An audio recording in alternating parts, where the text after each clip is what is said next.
성서 종가를 따라서 묵상하는 오늘 본문에는 주목해서 보고 싶은 세 명이 등장합니다. 첫 번째는 세리 마태입니다. 또 하나는 혈루증을 앓고 있는 여인입니다. 그리고 마지막은 이름이 나오지 않는 이미 죽은 소녀입니다. 이 세 사람은 서로 아무런 관련이 없습니다. 만난 적도 없었을 것 같습니다. 서로 알지도 당연히 못했겠지요. 그런데 이들에게는 한 가지 공통점이 있습니다. 그것을 굳이 말찾는다면 그것은 이 세상에서 소외당한 사람들이고 다른 사람들에게 잊혀져 버린 사람들이고 다른 사람들에게 외면받았던 사람이라는 사실입니다. 마태는 세관에 앉아 있습니다. 사람들이 손가락질합니다.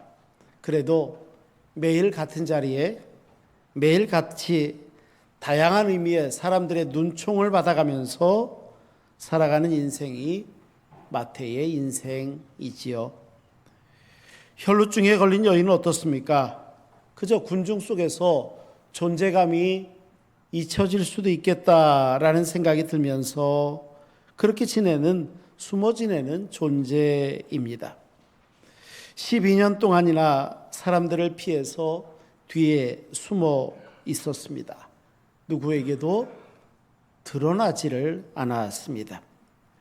관리의 딸은 아예 죽은 상태로 등장합니다. 벌써 죽어 있습니다. 그 집에는 피리 부는 사람, 떠드는 사람 존재하고 있었습니다. 세상의 기준과 당시의 의술로는 이 사람은 이미 죽은 사람이었고 모든 게 다 포기되어진 사람입니다. 본문은 이렇게 각각의 절망 앞에 있었던 사람들, 이 사람들을 일목요연하게 배치하여서 우리에게 상황을 보여주고 있습니다. 설교를 준비하면서 그런 생각을 들었습니다. 과연 이들에게 희망이 있을까라는 것입니다. 과연 희망이 있을까? 마태가 등장하는 장면을 볼까요? 9절 말씀은 이렇게 기록하고 있습니다. 예수께서 그곳을 떠나 지나가시다가 마테라 하는 사람이 세관에 앉아 있는 것을 보셨다 말씀합니다.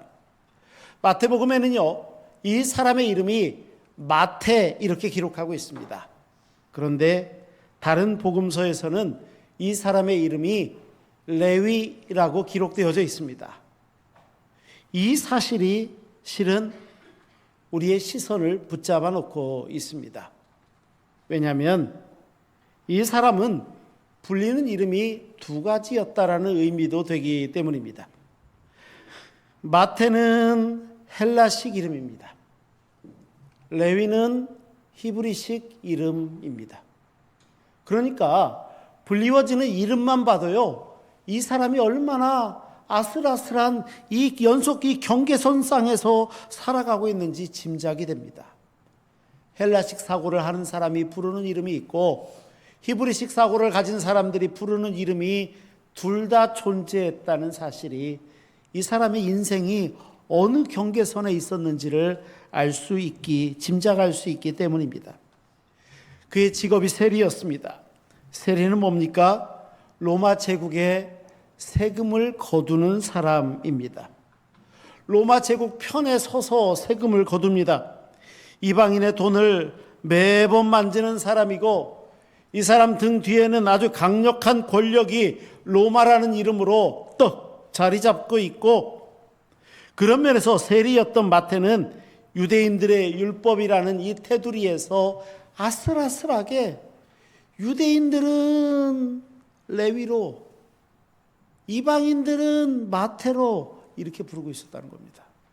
이 연속성 사건 끝에서 도덕적으로 평판이 좋았을까요? 아니요. 사람들은 그를 부를 때 이런 부정한 사람 같으니라고, 아니면 배신자, 아니면 매국노, 뭐 이런 가로 열고 이렇게 부르지 않았을까요? 겉에선 마태, 레위 이렇게 불렀지만 그 뒤에 가로 닫고 그렇게 불렀던 그 이름들 말입니다. 하지만 그래도 그는 매일 세관에 나와 앉아 있어야 됩니다. 그 자리가 마태의 자리입니다. 세관이, 세리가 그의 삶이고 직장이고 인생이었습니다. 세상 사람들의 뜨거운 시선이 있다는 걸 왜 몰랐겠습니까? 다 알았겠죠. 그래도 연명하듯 버티어 서는 게 그 자리에 마태 인생이었습니다. 이런 사람에게 새로운 인생의 기회가 주어질 수 있을까요? 또 하나 등장하는 여인은 12해 동안 혈루증을 앓았다 이렇게 소개되어지는 여인입니다. 20절에 이 여인을 이렇게 기록하고 있습니다. 12해 동안 혈루증으로 앓는 여자가 예수의 뒤로 와서 그 겉옷가를 만지니라고 이야기합니다. 12해, 보통 일반적으로 성경에서 12가 완전한 많은 큰 이런 의미를 담을 때도 많습니다. 그러다 보니까 12해라는 게 또 다른 의미도 있지 않을까 생각이 듭니다. 그녀가 앓았던 병은 혈루증입니다. 혈루증은 피가 멈추지 않는다 이렇게도 해석이 되어지고 여인들의 생리가 끝나지 않는다 이렇게 이해할 수도 있습니다. 문제는 율법에 여인들이 피를 흘린다라는 것을 부정하게 보았다는 것입니다. 부정하다 이야기합니다. 자기만 부정한 게 아닙니다. 이 여인이 있는 곳은 그 자리가 부정해집니다. 이 여인이 무엇인가를 만지면 만진 그것이 부정해집니다. 이 여인이 누군가를 만나면 만난 그 사람도 부정해지는 것입니다. 이 기간이 12년이었습니다. 생각해 보십시오. 12년. 이 여인이 제대로 된 사회생활을 할 수 있었을까요? 가족들과 함께 있을 수 있었을까요? 같은 공동체 안에 있을 수 있었을까요? 안식일이면 성전에 나가서 하나님 앞에 예배를 드릴래야 드릴 수가 있었을까요? 그를 만나는 모든 사람이 부정해지고, 부정해지면 그 사람은 정결례를 행해야 되고, 정결례를 행하고 3일이 지나야 공동체로 들어오는데 누가 이 여인 옆에 가까이 가겠습니까? 아무도 갈 수 없는 겁니다. 그냥 부정한 존재, 너무나도 자연스럽게 어느 순간 사회로부터 도태되어지고 쫓겨나 버리고 그렇게 살아갈 수밖에 없는 여인이었다는 것입니다. 그런데 이날은 달랐습니다. 이날 이 여인은 용기를 냅니다. 군중 속으로 들어갑니다. 그것도 주님을 몰래 뒤에서, 아마 모르기는 몰라도요, 얼굴도 가리고 다 가렸을 것 같습니다. 누가 알아보기라도 하면 돌을 집어 던져서라도 저리 가라고 그랬을 거 아닙니까? 아마 그 모습으로 예수님을 몰래 쫓아갑니다. 조심스럽게 뒤에서 자기의 얼굴이, 자기의 모습이 절대 드러나지 않게 그러고 쫓아갑니다. 그리고 속으로는 이렇게 말했답니다. 오늘 본문 21절에 이는 제 마음에 그 겉옷만 만져도 구원을 받겠다 함이라. 왜 예수님을 쫓아가냐면, 내가 이러다가 예수님 겉옷 조금만 만져도 내가 구원받을 수 있을 거야, 이 마음 가지고 쫓아갔다는 겁니다. 이렇게 예수님을 따랐던 사람. 이것은요, 이 여인의 믿음의 고백이기도 합니다만, 이 질환을 가지고 12년을 살았습니다. 12년을 살아왔던 이 여인의 절박함이기도 합니다. 절박합니다. 사람들 앞에 당당하게 나설 수 없었던 한 여인의 마지막 시도일 수도 있고, 누구에게도 환영받지 않았던 그 사람이 사람들 앞에 그래도 존재감을 요만큼이라도 드러낼 수 있는 방식이었고, 그렇습니다.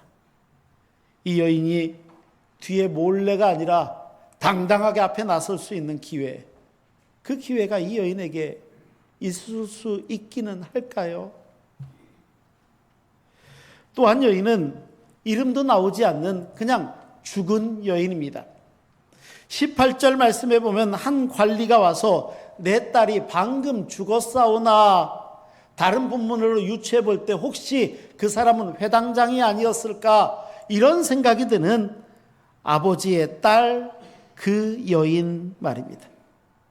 어느 날 한 관리가 예수님 앞에 그 순간에 무릎을 꿇습니다. 고백에 보듯이 딸이 죽었다는 것입니다. 그럼에도 불구하고 그는 예수님께로 와서 고백합니다. 오셔서 그 몸에 손을 얹어 주소서. 그러면 살아나겠나이다. 이게 아버지의 절규입니다. 이후 상황은 주님이 그 회당장 집에 도착을 하니까 벌써 피리 부는 사람이 그 집에 들어와 있고요. 떠드는 무리, 여기서 이 떠드는 무리는 뭐냐면요, 장례식장도 분위기가 있어야 되지 않습니까? 아이고 아이고 대신 울어주는 사람입니다. 그러니까 이 떠드는 사람들도요, 이 집에 벌써 도착해 있습니다. 일종의 장례 진행 요원쯤 되면 될 것 같습니다. 그 사람들도 와 있습니다. 그러니까 이 분위기는 뭐냐면 벌써 장례식 절차가 진행되고 있다는 뜻입니다. 그런데 이 상황에서 주님이 들어가시더니 뭐라고 말씀하시냐면 소녀가 죽은 것이 아니라 잔다, 이렇게 말씀하십니다. 그러니까 이 이야기를 들었던 사람들이 예수님을 비웃습니다. 무슨 자 죽은 지가 얼만데. 아마 모르기는 몰라도 장례 절차가 어떻고 장례용품이 들어오고 있고 피리 불 사람이 피리를 준비하고 있고 이제 좀 있으면 이 피리에 맞춰서 곡할 사람들도 떠드는 사람들도 다 들어와 있는데 무슨 잠잔다. 그렇습니다. 그들의 기준은요, 죽음은 모든 게 끝이기 때문입니다. 모든 게 마지막입니다. 이미 끝나버린 일이다 라는 생각입니다. 그러니까 이 세 사람은 한마디로 이야기하면 낙인 찍힌 사람, 숨어 지낼 수밖에 없는 사람, 이미 죽은 사람, 그렇다는 것입니다. 세상은 이 사람들을 그렇게 판단합니다. 이 사람은 그런 사람들이야. 바리새인들은요, 거기에다 대고 이들에게 죄인, 이 죄인이라는 굴레까지 씌우고 있습니다. 군중들은 혈루증에 걸린 여인을 자신들의 공동체에서 얼른 다 내쫓아 버렸습니다. 에이, 내 옆에 오지 마라. 나도 부정해진다. 오면은 마치 나병 환자 걸린 사람에게 그랬던 것처럼 돌이라도 집어 던지며 내 옆에 못 오게 하지는 않았을까요? 비리꾼들과 떠드는 무리는요, 이미 이 소년을 관심 없습니다. 죽은 겁니다. 포기한 겁니다. 세상의 판결은 이렇게 늘 매정합니다. 아주 딱 부러지게 얘기하는 것 같습니다. 이들에게는 희망이 없습니다. 그런데 그런 생각도 또 들지 않습니까? 이 모습이 2000년 전에만 그랬을까라는 겁니다. 이 시대에도 계속되고 있지 않나요? 이 시대에도 오늘의 마태가 있습니다. 과거 때문에, 그 사람의 직업 때문에, 그 사람이 과거에 했던 어떤 실수 때문에 사람들은 낙인을 찍어버립니다. 저 사람은 원래 저런 사람이야. 저런 사람이야. 그런 상황에 있던 사람들은 예배당을 봐도 감히 예배당에 들어올 엄두를 잘 내지를 못합니다. 나 같은 사람 교회 가도 되나? 이런 생각 때문에 꼼짝달싹 못하고 망설이고 예배당을 들어올 때도 늘 한번 고민하고 들어옵니다. 우리 신흥교회 예배당의 문턱을 낮춰야 됩니다. 지역 누구라도 들어올 수 있도록 얼마든지 우리의 교회 문을 열어야 됩니다. 우리 장로님들과 늘 그런 거 고민합니다. 그런데요, 그럼에도 불구하고 교회의 문턱이 버겁게 느껴지는 사람이 왜 없겠습니까? 얼마든지 있지요. 아마 오늘 전도대가 전도도 나갈 건데 전도하면서 그런 분들 많이 만날지도 모르겠습니다. 교회의 문턱이 우리는 높지 않은데 그들은 높게 여기는 바로 그런 것 말입니다. 어쩌면 지금 예배당에 앉아 예배를 드리지만 우리의 마음 가운데 여전한 부담으로 가지고 계신 분도 있을지도 모르겠죠. 혈루증 여인은 어떻습니까? 12년까지는 아니더라도 내가 받은 마음의 상처, 내 육신의 고통, 아픔, 이것 때문에 너무 외로우신 분들이 있습니다. 누구에게도 내 상처받은 마음 열어놓고 싶지 않습니다. 예배당에 나와 예배를 드려도 나를 누구에게 공개한 적이 없습니다. 다른 사람과 대화하고 싶지도 않습니다. 그저 나는 누구의 방해도 받고 싶지 않습니다. 그냥 조용히 버텨내는 게 내 삶이다. 이렇게 생각하는 분이 왜 없을까요? 죽음의 단절로 인해서 피리꾼들의 소리만 나고 있는 집들도 있습니다. 이런 집들은요, 관계가 다 끊어진 집 아닐까요? 뭔가 문제가 있어 보입니다. 건강 때문에 관계가 무너지고, 사업 때문에 관계가 무너지고, 가정이 무너지고, 주변 사람들은요, 다 혀를 차면서 다 끝났어. 그만 포기해. 그만 포기해라는 말을 제일 많이 듣는 것만 같은 사람. 그런 인생을 살아가시는 분은 어떻습니까? 어쩌면 우리들도 조금씩은 이런 스토리를 가지고 있을는지도 모르겠습니다.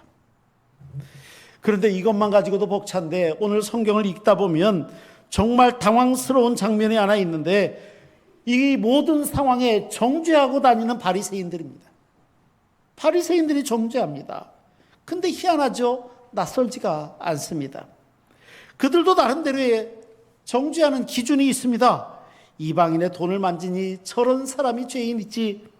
이방 권력을 등에 업고 동족들에게 고열을 빼먹는 매국노 같으니라고 이런 기준들을 갖다 보니까 세리마태는 부정한 게 맞습니다. 이 사람들 기준에는.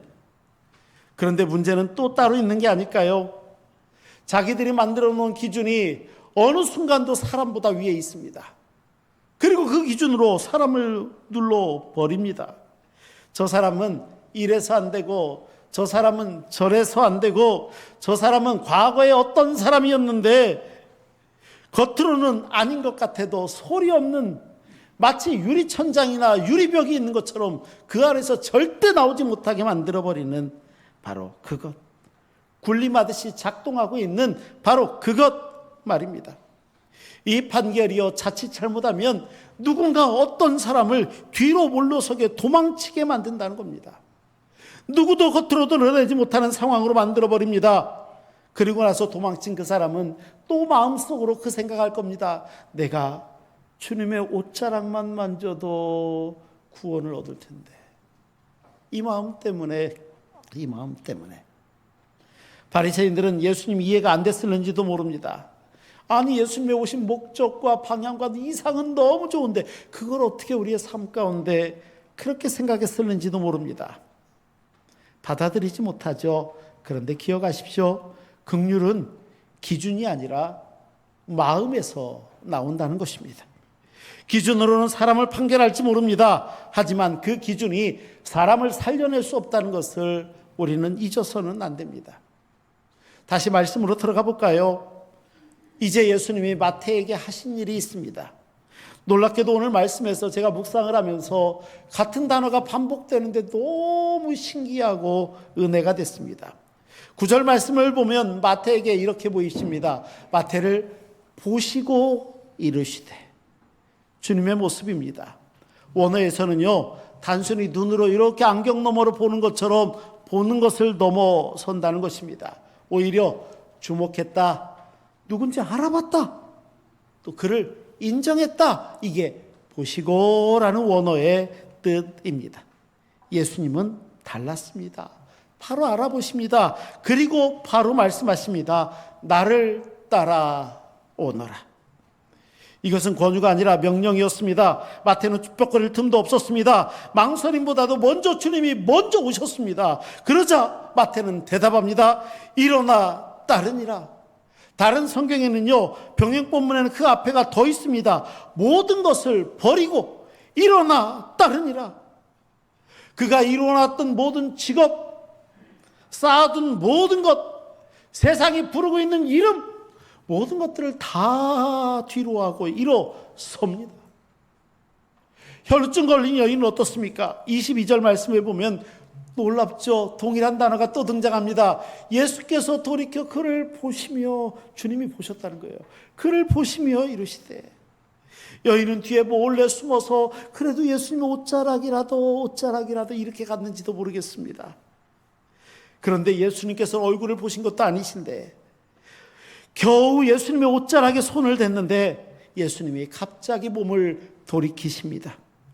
군중이 가득한 그 혼잡 속에서 뒤에서 조심스럽게 예수님을 따라왔던 그 한 사람을 향해 주님이 몸을 돌이키십니다. 그리고 말씀하십니다. 따라 안심하라. 저는요, 이 말씀을 묵상하시면서 이 순간에 마치 머리를 망치로 하나 맞은 것 같은 느낌이었습니다. 따라. 예수님이 이 여인을요, 따라라고 부르십니다. 그녀는 자그마치 12년 동안 그 공동체가 많은 사람들에게 뭐라고 불렸는 줄 아세요? 부정한 사람이었습니다. 가족들과 같이 있을 수 있었겠습니까? 안식일에 회당에 가서 하나님 앞에 예배를 제대로 드리기를 했겠습니까? 가는 순간에 그 주변 사람들이 부정해지는데 어떻게 갑니까?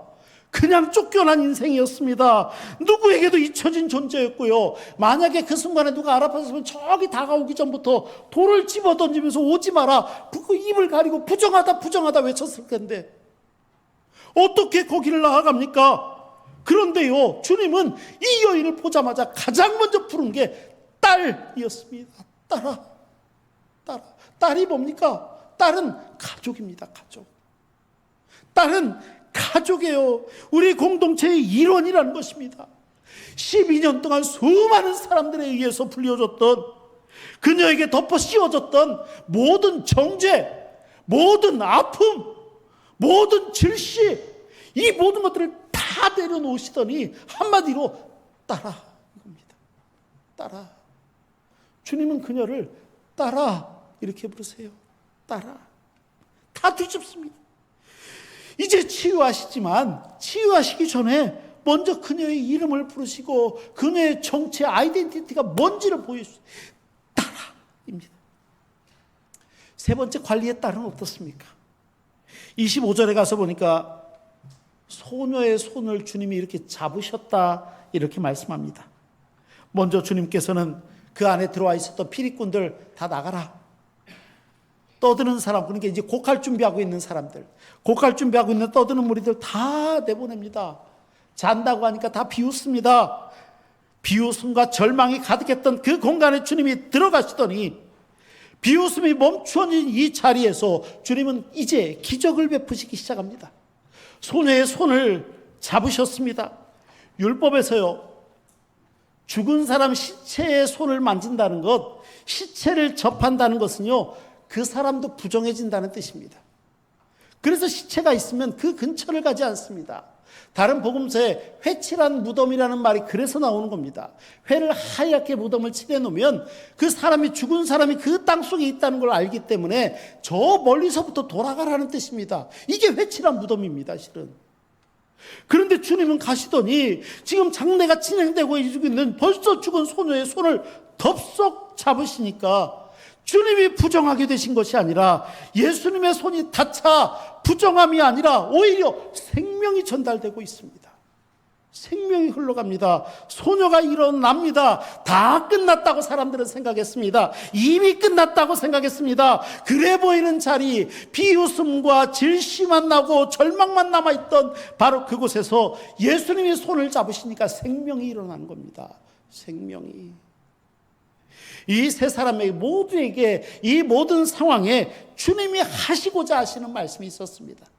그 말씀을 저는 13절이라고 생각합니다. 우리 한번 읽어볼까요? 화면에도 있고 성경에도 있습니다. 주님의 말씀입니다. 13절 함께 읽겠습니다. 너희는 가서 내가 긍휼을 원하고 제사를 원하지 아니하노라 하신 뜻이 무엇인지 배우라. 나는 의인을 부르러 온 것이 아니요 죄인을 부르러 왔노라 하시니라. 아멘. 이때 주님께서 인용하신 말씀이요, 호세아 선지자가 한 이야기입니다. 호세아서 6장 6절 말씀을 인용하십니다. 그러면서 말씀하세요. 나는 제사보다 긍휼이 더 중요하다. 여기서 이 긍휼이요, 히브리어로 헤세드라는 말입니다. 헤세드. 이번에 월삭부터 헤세드 많이 나오네요. 헤세드입니다. 하나님의 언약하신 사랑, 하나님과 우리 사이에서 하나님이 얼마나 충실하게 보이시는 사랑, 신분 고하를 막론하고 누구라도 붙들어 주시는 하나님의 전폭적인 사랑, 하나님의 은혜를 사랑, 이것을 헤세드, 긍휼, 자비, 인애, 인자 이렇게 번역을 합니다. 이게 헤세드입니다. 헤세드. 아이러니하게도요, 바리새인들은 제사가 중요하다고 생각했습니다. 제사가 중요하지, 제물을 드리는 행위가 중요하고 이 율법을 지키는 행동이 중요하다고 생각했습니다. 이거면 충분하다고 생각했습니다. 그런데 정작 주님은요, 그거보다 더 중요한 게 긍휼히 여기는 마음이라는 겁니다. 긍휼히 여기시는 그 마음. 예수님이 마태를 보시고 여인에게 돌아서고 소녀의 손을 잡아 일으키고 이 모든 것들이 다 그래서 헤세드입니다. 우리 주님의 인자하심입니다. 하나님의 긍휼하심입니다. 주님은 심판하러 그 자리에 계신 게 아니라 긍휼히 여기시러 그 자리에 계셨던 것입니다. 그래서 오늘 우리는 우리 주님이 그들을 바라보셨던 것처럼 우리를 바라보고 계심을 깨닫게 됩니다. 중요한 것은 지금도 마태를 바라보시고 혈루증 여인을 향하여 몸을 돌이키시고 죽어있는 딸의 손을 잡으셨던 그 주님이 오늘 우리가 예배하는 주님이시고 우리가 기도할 때 예수님의 이름으로 할 때 그 예수님이 똑같은 분이시라는 사실이 얼마나 감사한지 모릅니다. 우리는 동일한 분에게 예배를 드리고 있습니다.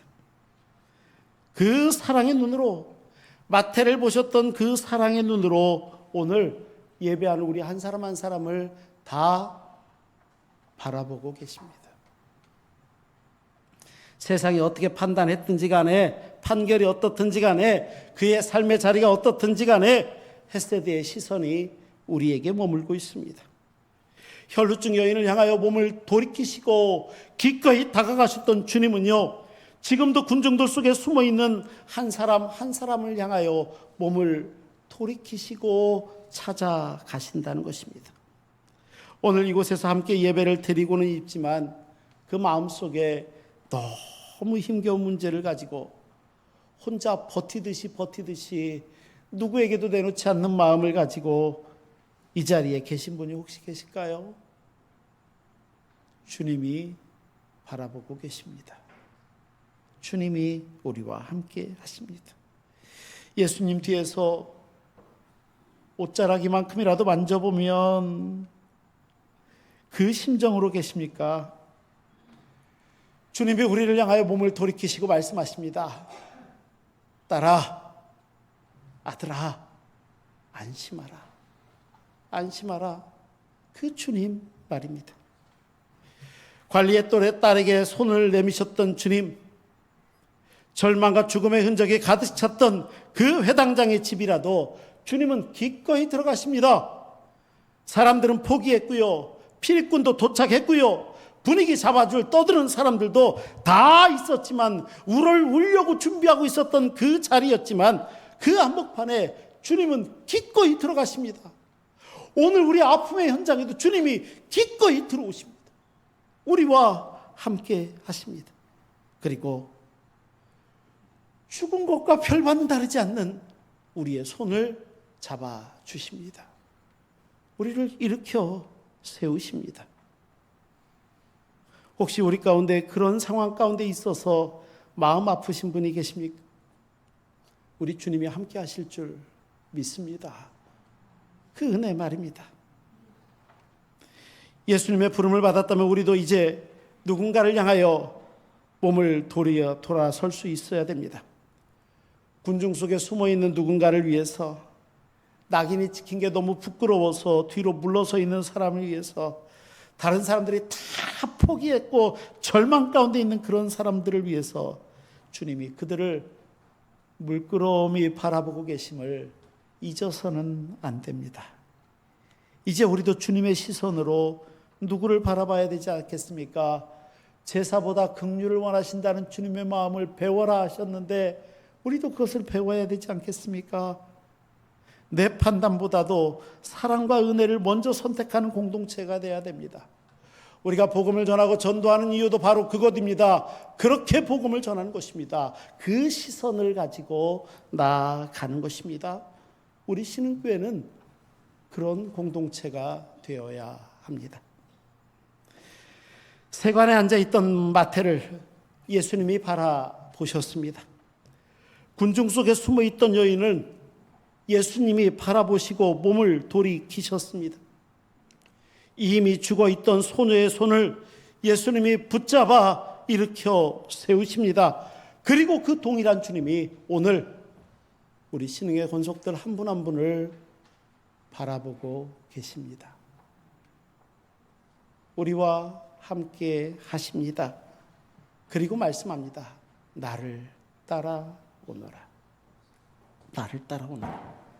이 주님의 부르심을 듣고 주님과 동행하는 거룩하고 복된 주의 자녀들, 주의 관심과 시선의 대상자들, 하나님의 사랑의 손길 가운데 일으켜 세움을 받는 자들, 오늘 예배하는 신흥의 성도들 한 분 한 분 다 되시기를 주의 이름으로 축원합니다.